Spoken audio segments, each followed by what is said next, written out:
What is up, y'all? Welcome back to another video, and today we are going to be installing the MST Performance air intake onto my 2021 Toyota Supra. So here's everything for the intake laid out. As you can see, there really isn't too much to it. I actually bought this intake off of somebody on the Supra forums because these MST intakes are so hard to find directly from MST, but that shouldn't make much of a difference for installation. So obviously not that many parts here. There's a heat shield cover, this 4-inch intake pipe, this cone air filter, 2 hose clamps here, which are actually really nice, this silicone hose, and it also came with a little air freshener.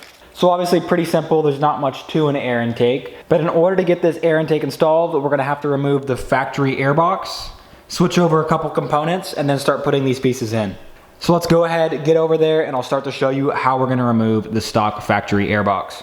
So the airbox removal on the Toyota Supra is actually super simple, and it's especially easy on the 2020 version.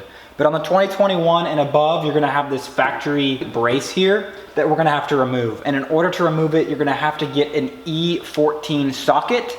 E14 socket, I know, really strange, to remove these 2 bolts here. So let's go ahead, get this strut brace off, and then we'll get to the airbox.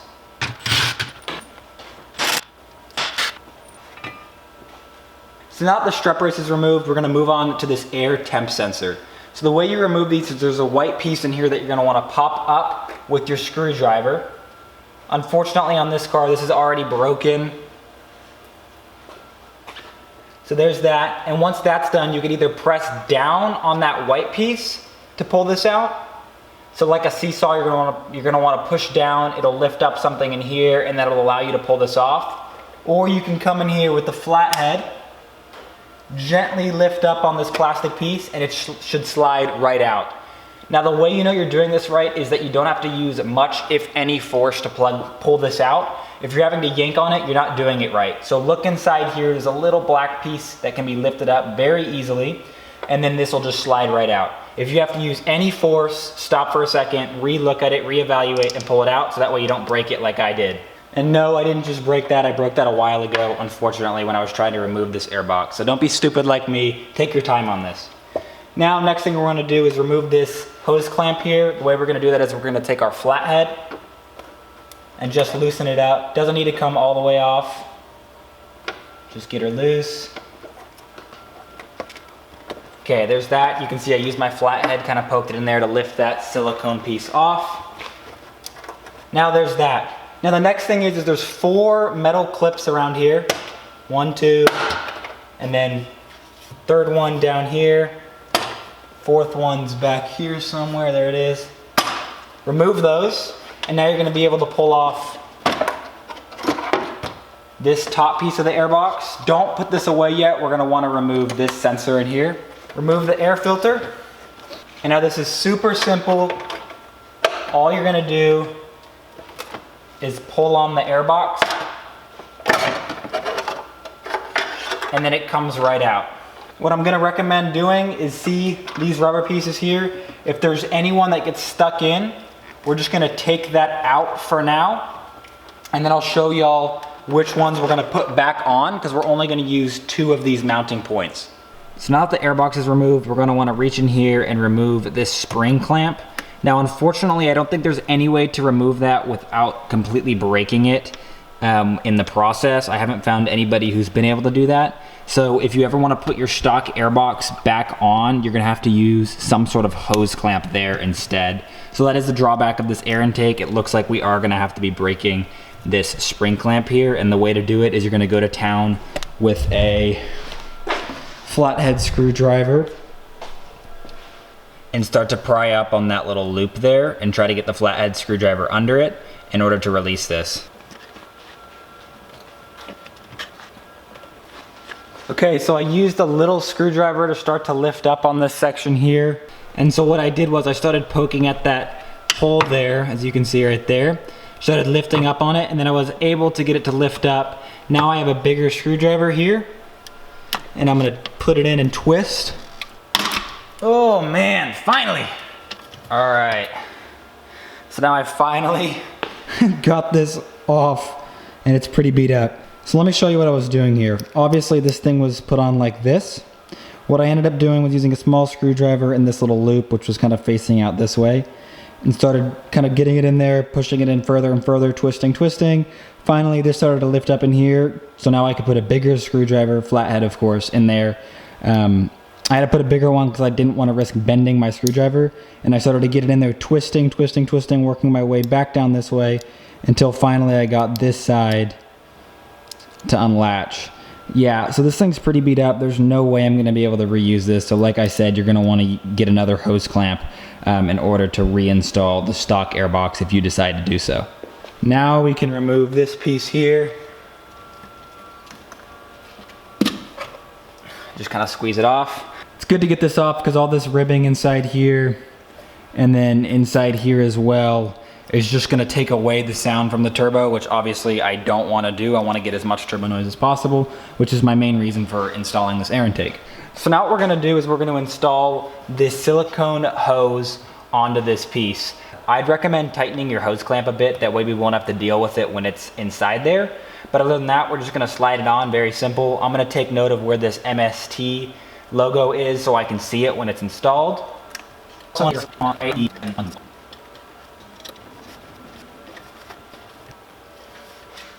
Now that the hose clamp is on snug, we're going to move on to the next step. So I said we were going to be using this piece again, so we're going to take off this rubber grommet here, and then the other two can stay on. We're only going to be using one. This rubber grommet is going to slide on right here. So now we can place this heat shield in here. Don't be too picky about where you put it because we're still going to have to adjust something down in here. And as you can see, the way this lines up, there's a bolt underneath here that we're going to have to loosen. Don't fully remove it, just get it loose. So it's a 13 millimeter. Get this 13 underneath here. All you need is a wrench. It's a bolt and a washer. Then we can lift the washer and bolt up a little bit. Obviously getting this slid into where I want it. And then it should sit in place the way you'd like it. Get our 13 mil again. And get this bolt snug, not super tight, snug is fine. So now we're gonna take our 12 millimeter bolt and then this washer and then our 13 millimeter nut. We're gonna place this bolt down in here.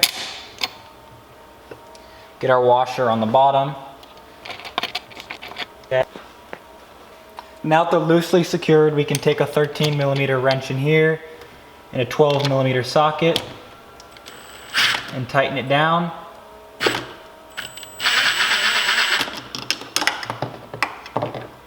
All right, not too tight, just snug. Now we have to pull off our air intake sensor from the stock piece here. It uses a T20. I'm gonna use a T15 because that's all I have, but it fits. All right, so there it is. Now that that's out, we can take this. So as you can see, you can't install this the wrong way. So there's only one way to install it, and that's the right way. So we can take a 3 millimeter Allen key,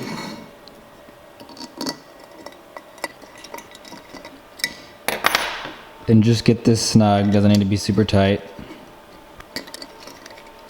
All right, snug. All right, now we can take this back to the car. There's one way this goes on. You can see there's a side here with a little bit of a lip, a flare there. That is gonna go this way, and the side without is gonna go down into this silicone hose. So what we're gonna do is get this facing kind of down in here.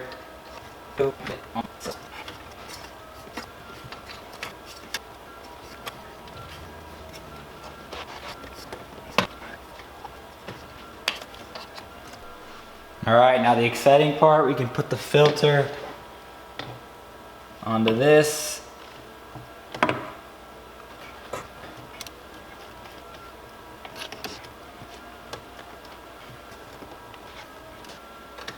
Now we can tighten this second hose clamp down here. Okay, now that I have all the hose clamps where I want them, last thing's gonna be to plug in this sensor. Just goes right in like that. Okay, so finally we can get this shield put on. Okay, so now this is placed on here. We're gonna wanna screw it down with the supplied hardware.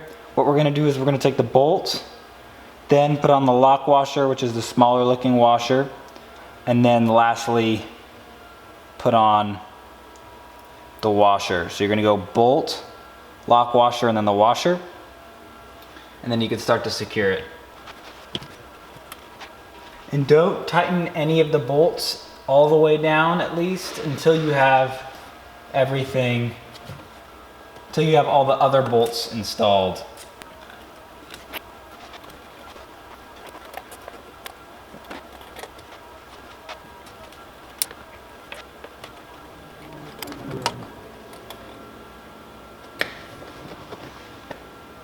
All right, the air intake is installed.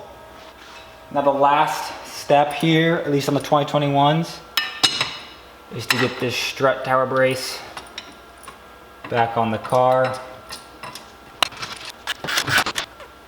And now that the air intake is installed, I think it's only right for us to take this car for a quick little drive so I can explain to y'all why I ended up installing this onto the Supra. So I installed this intake onto the car for one primary reason, and it's not power, it's sound.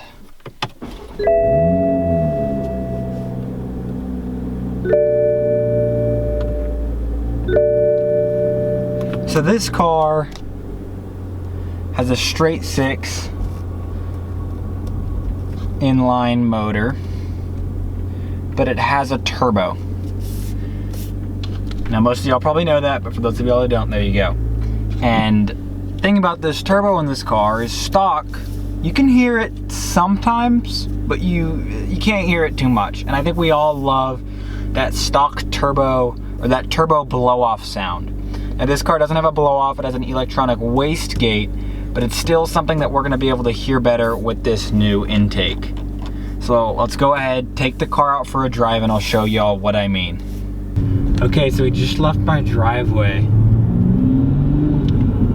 and we could already hear the intake. All right, so I want to get this thing out on the real road and see how much noise we can hear, because just driving at 25 miles an hour, you can start to hear it. So we'll pick the camera back up whenever we get onto the open road. Of course, it starts to rain whenever we start driving, but we're gonna pull out here and I'll show you what I'm talking about.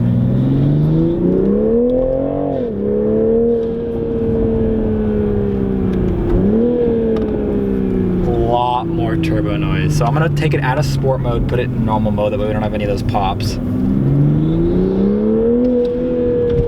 And you can tell whenever you rev up and let off, there's some turbo sound. Let's go to 3rd gear.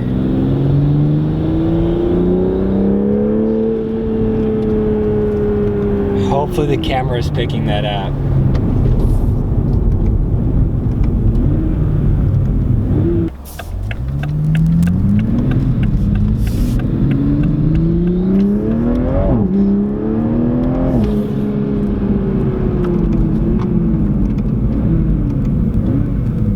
Yeah, so there's much more intake sound. Hopefully y'all can hear. I'm sure you can. But yeah, so that's why I got this installed on the car. Obviously it sounds a whole lot better, and it just adds a little bit to the drama factor of this car. That's kind of what I like when driving a car, is for it to be dramatic, and the intake sound helps a lot with that. So yeah, that's why I installed the intake. Not for power, but for sound. So I hope you enjoyed this video. Thanks for watching. Peace.